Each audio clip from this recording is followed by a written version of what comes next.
Good morning, students. We were discussing the elements of the directing, and in the elements supervision and motivation. These two elements we have already done. Now let's start the third element of a directing. So the third element of the directing is leadership. Leadership influencing the behavior of people. That means leadership is the process of influencing the behavior of people at work towards the achievement of a specified goal. So that means basically few elements must be present in the leadership. First, it is the process of influence. Second, the influence is always for the achievement of common goal. Third, there must be minimum 2 or more person present which influence your own behavior is not leadership. And fourth, the influence should be able to get the willing cooperation of the employees and not the forceful cooperation. Okay, so leadership is the process of influencing the behavior of people towards the achievement of the organizational goals. It indicates the ability of an individual to maintain good interpersonal relations with followers and motivate them to contribute for achieving organizational goals. So the term leader emerges from leadership. An individual who possesses attributes of leadership is known as a leader. Now let's start with the features. First, it indicates the ability. That means leadership indicates the ability of an individual to influence the others to achieve the organizational goals. Second feature, change in behavior. Change in behavior, leadership always tries to bring change in the behavior so that there will be a cooperation between superior and subordinate. Third, achieve common goal.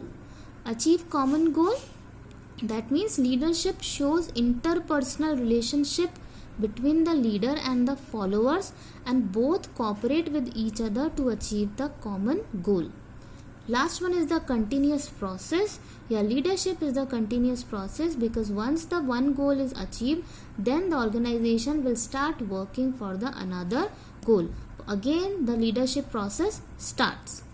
Now, after the features, let's start with the different styles of leadership. Different styles of the leadership, that means first of all understand the style of leadership. What does it mean? Leadership style refers to a leader's behavioral pattern.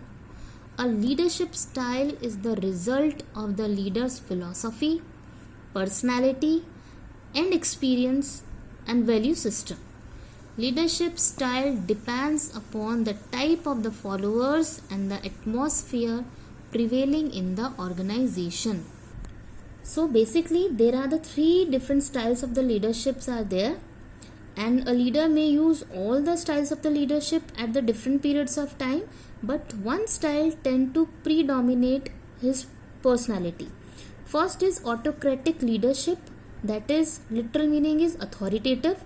Second one is participative leadership, that means democratic. Or third one is the free rein leadership, that means laissez-faire. Now we will start one by one. Now the first type of the leadership style is the autocratic leadership. Autocratic leadership is also known as the authoritative leadership, or in the short form you can understand leaders centralize the decision making powers. Now under this style, the leader centralizes all decision making powers and exercises complete control over his subordinates. So an autocratic leader gives orders and insists that they are obeyed. So this is the leader, and all the decisions are kept by the leader himself and all the subordinates are controlled by the leader. So this type of autocratic leadership is also known as the authoritative leadership. For example, if Mr. X, maybe this leader is Mr. X, distributes and delegates work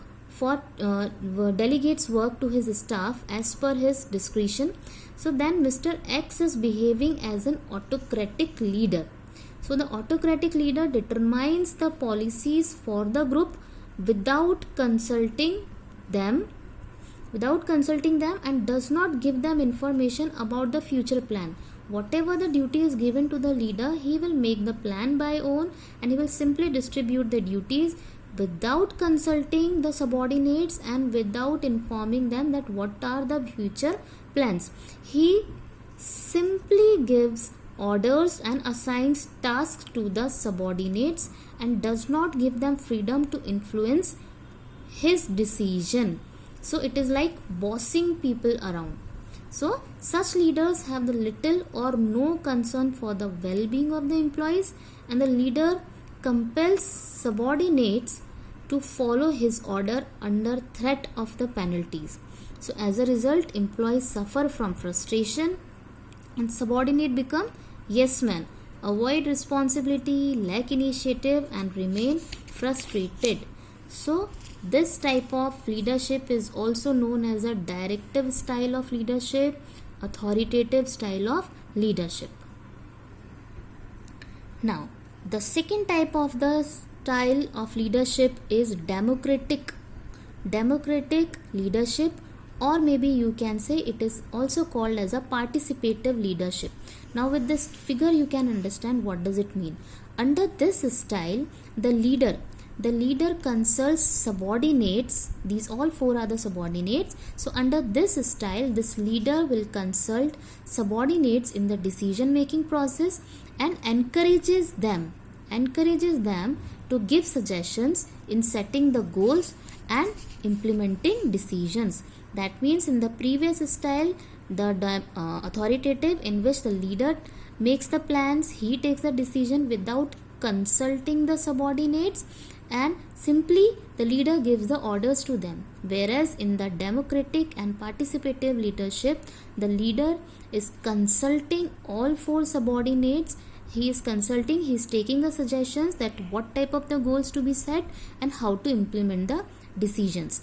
Example we can take, if Mr. X, he discusses the work with his staff members, these four are the staff members, in order to complete it within the scheduled time, and then Mr. X is behaving as a democratic leader.